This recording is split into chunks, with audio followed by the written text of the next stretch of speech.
যারা বিশ্ব জুড়ে ঝড় তুলেছে রবের কালাম নিয়ে, তাদেরকে আজ বরণ করি অভিবাদন দিয়ে।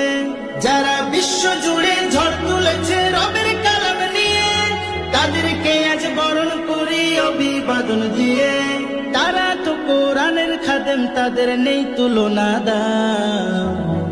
বিশ্বজয়ী হাফেজদের জানাই আসসালাম, সালাম সালাম হাজার লাখো সালাম। বিশ্বজয়ী হাফেজদের জানাই আসসালাম, সালাম সালাম হাজার লাখো সালাম। বিশ্বজয়ী হাফেজদের জানাই আসসালাম। যারা রামের পাড়ায় দিলে আগুন উজ্জ্বল করে দেশের মুখ, দেশ ও জাতির গর্ব তারা দিলে আছে মহাসুখ। যারা রামের পাড়ায় দিলে